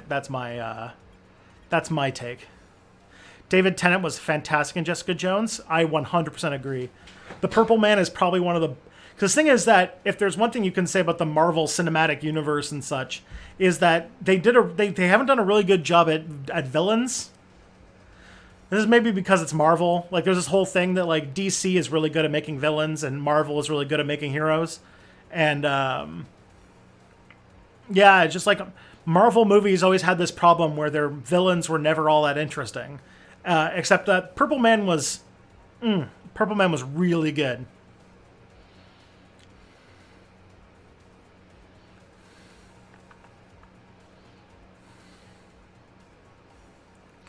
Like how 2 out of the 3 Disney Plus Marvel shows ended with conversations instead of big punch fights. Yeah, honestly, if I had to change anything about WandaVision, is that the ending should not have been a big punch fight, honestly.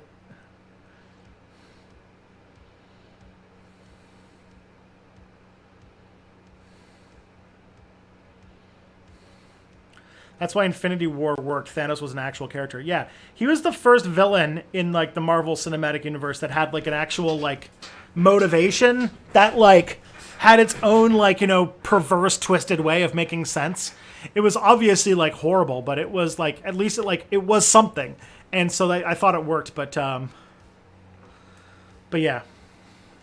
Also, Killmonger. Yeah. That's Michael B. Jordan's character in Black Panther. Yeah, that was another very good villain.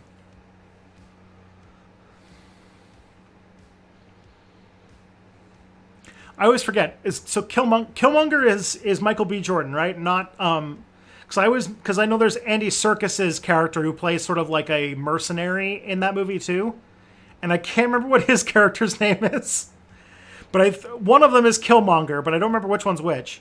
Michael B. Jordan's character in Black Panther though is awesome, but like. Mostly because Michael B. Jordan's character in Black Panther is correct. It's the right. Yeah.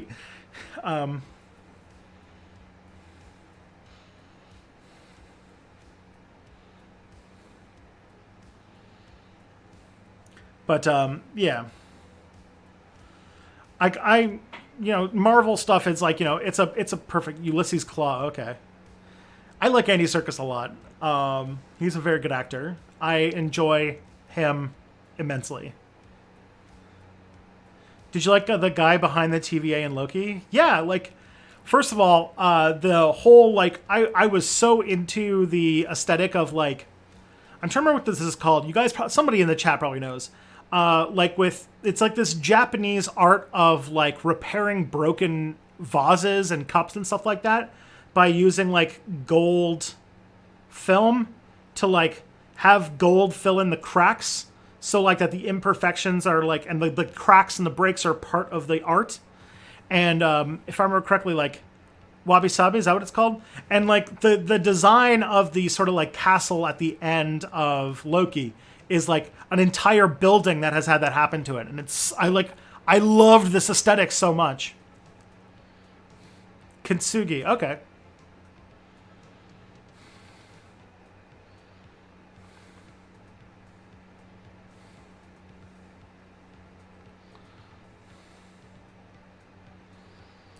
The problem is that Sasha is that we're never told what had her interest in the kingdom to start with, so I can only assume that she had a predisposition towards hateful ideologies, so she's unsympathetic. Does that make sense? I mean, there's going to be multiples of these books, so we'll probably learn more about her backstory in the future. That'd be my guess.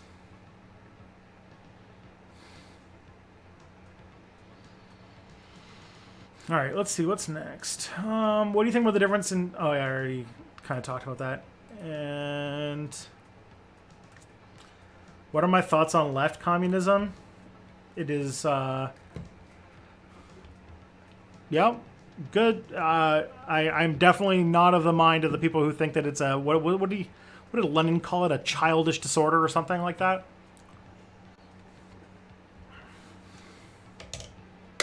What hair product do you recommend? I love how curly your hair is. Well, thank you. I don't know what product to recommend because this is not product. This is just my natural hair. It just grows like this. And when it gets long, it gets really silly. I do have some wax, like some hair wax that I put in my hair when I film videos. But even then, I've only ever done that the one time. Infantile disorder. Okay, yeah.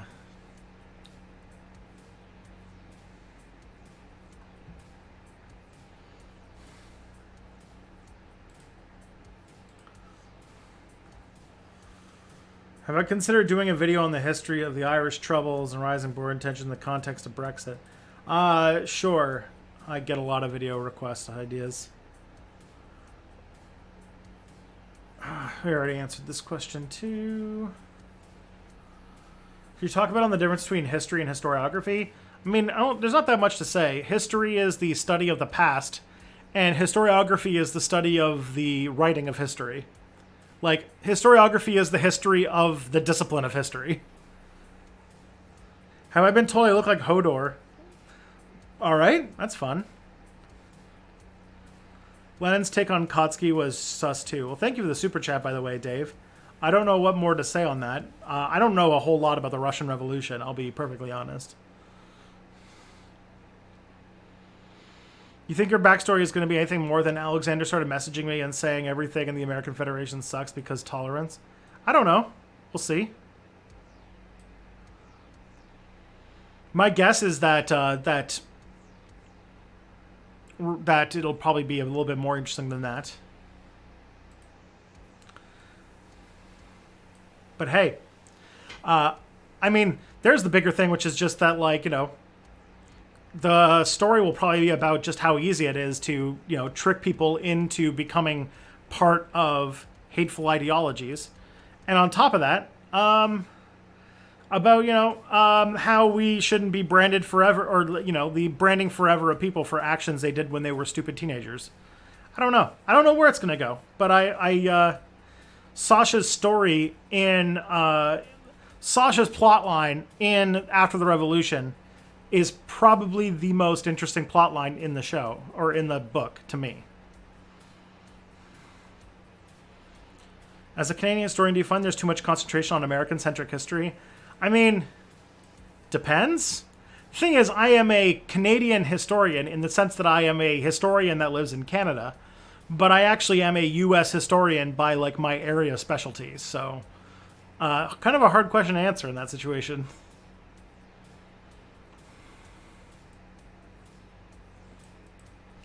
Will there be a part 2 to the free speech video? NWA and 2 Live Crew push that. Wow. I don't even remember. Michael Buchanan, you might be the only person who actually saw that video. I don't know if there will be a part 2 because that video did very, very bad. That video on Lenny Bruce? Oh, yeah.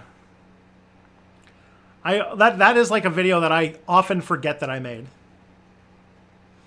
And it was also mostly a vessel so that I could work with Danielle Bainbridge, because she and I are pretty good friends. Well, at VidCon we become friends for like pretty good friends. Like we hung out for a good amount of VidCon. She's a American. She's also an Americanist like me, so she and I had a lot in common, and we had a lot of fun hanging out together. It sucks that there's no more you know, Origin of Everything. It was pretty good.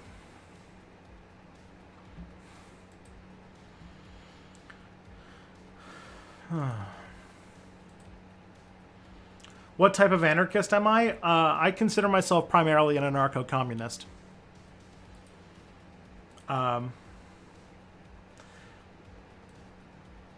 Yeah. As a person of color in the U.S., I find myself performing whiteness sometimes. As a white person, do you find you perform whiteness as well?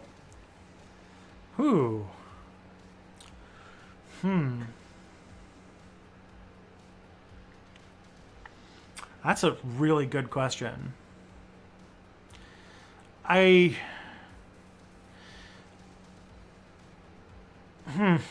think, like, to some extent, yes. Although, because I am white, it's hard to see those kinds of, like, barriers and such.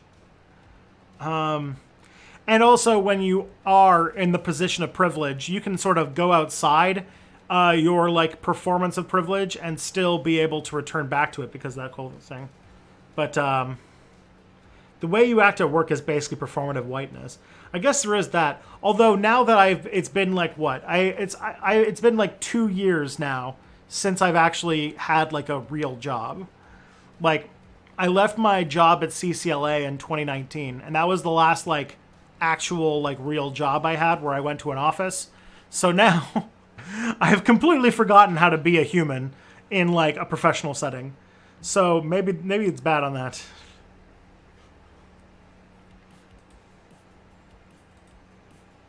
But definitely I'll be thinking about that more. You will white up. Job interview, white up. Yeah, it's true.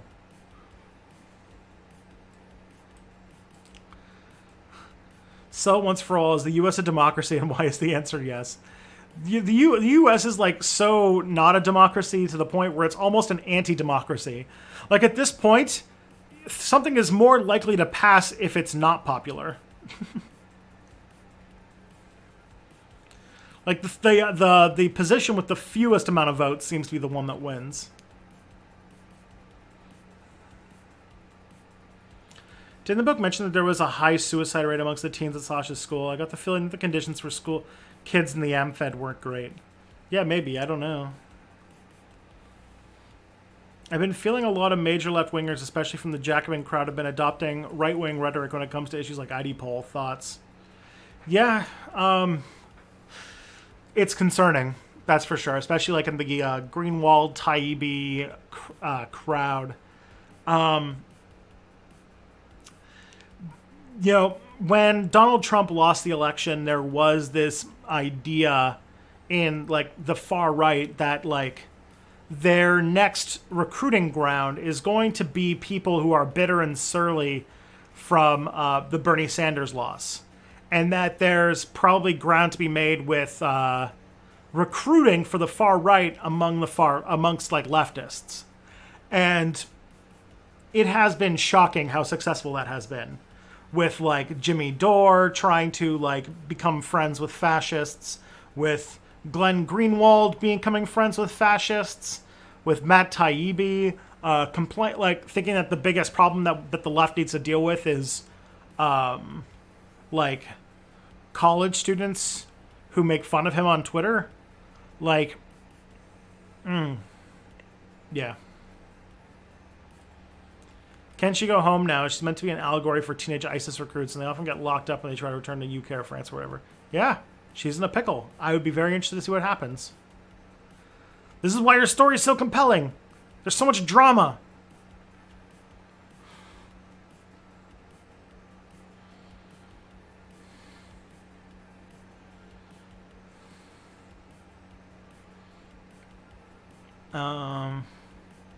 God, I just jump between so many different conversations. Lots of After the Revolution readers in here. Yeah, well, Mach 7, like, I make no presuppositions that I am just a, like, discount version of Robert Evans.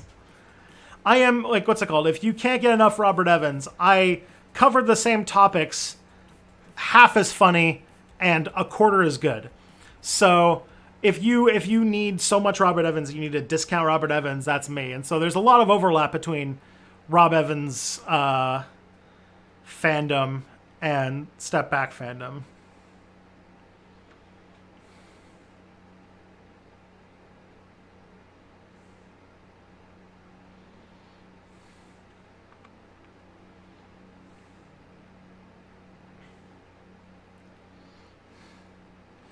I can't believe it's not Robert Evans. Where's my knives? This is true. I don't have any knives. I don't have any machetes. I should probably get some. I don't have any bagels. I don't have any throwing bagels either. God, man. Every time I hear anything, it's like, man, hanging out with Robert Evans sounds like a fucking experience. Throwing bagels, machetes. I don't know.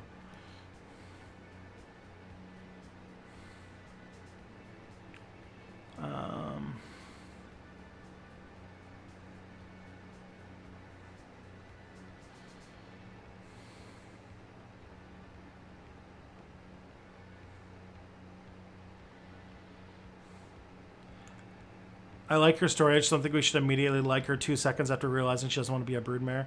Sure. But someone just said who my favorite character is. Like, obviously, like, ideologically, I guess, like, the people of the Rolling Fuck are the most, like, cool-based people. But, like, you didn't get to see much of them, and their story is, like, fine and interesting. I just, I just think that Sasha's story is more interesting. So that's why she's my favorite character. Like, when it's a Sasha chapter, I get excited. Because I'm like, oh, this is going to be good. I want to see what happens next to Sasha. And when we're dealing with, like, Roland and Manny, I'm, like, less interested. Although still interested, it's still good stuff.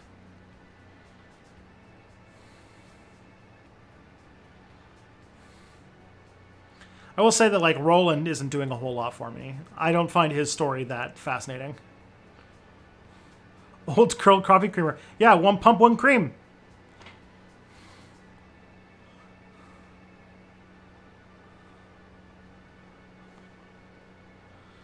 We should never stop talking about one pump, one cream. I loved your recent video as someone who's from the U.S. It's not enough familiar to me. Yeah, the residential school system is like, there's definitely stories very similar to This one in America and in Mexico. Roland the Headless Tommy Gunner. Oh yeah, that's pretty good. Great job on the very pertinent subject. My family has stories about the schools in the American Southwest. I'll have to talk more, but it's deep. Yeah, that's fair. That's some tough stuff to bring up.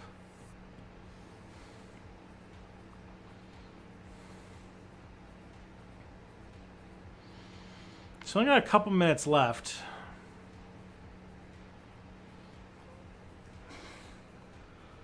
What about the schools in Ireland? I don't really know about much what they did in Ireland, I'll be honest.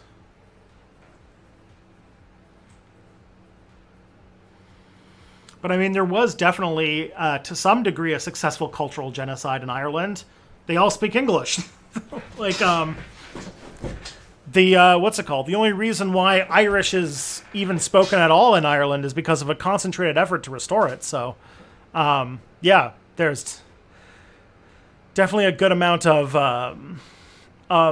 cultural genocide that happened on behalf of the English in Ireland.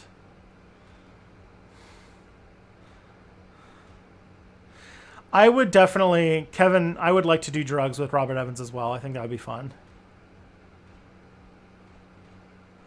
Are there any political commentators that I watch regularly?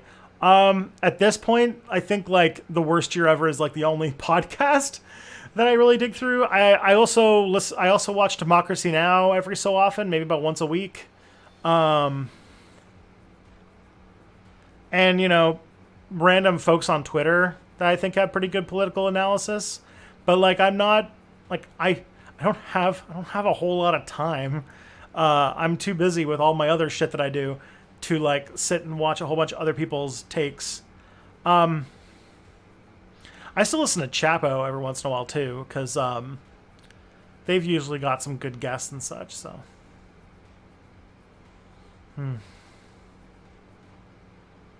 some more news with Cody Johnson Castel. I don't listen to that podcast, mostly because it's a lot of the same stories, but it lacks a certain Robert-esque flavor that I feel is critical to making that gumbo work.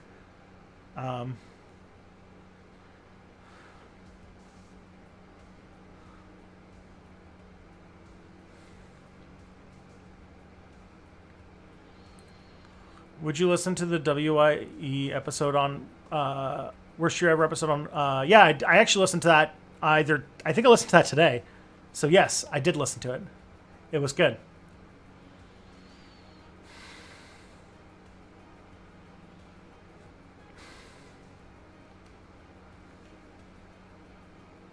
Plus, it doesn't have Sophie. Oh yeah. All right. I think we are getting close to 9 o'clock, so it's time for me to... yep, there it is, 9 o'clock. So, this is me for tonight. I think I'm going to do some Dungeons & Dragons prep because I have to run a game tomorrow. So, I'm going to pass you guys off to, I guess, Left Flank Vets. That's the only person who's on, so... I don't think... Yeah, let's do that. So But everybody, yeah, I'll be back on Monday. Take care of yourselves, take care of each other, and I will see you on the other side. Be good.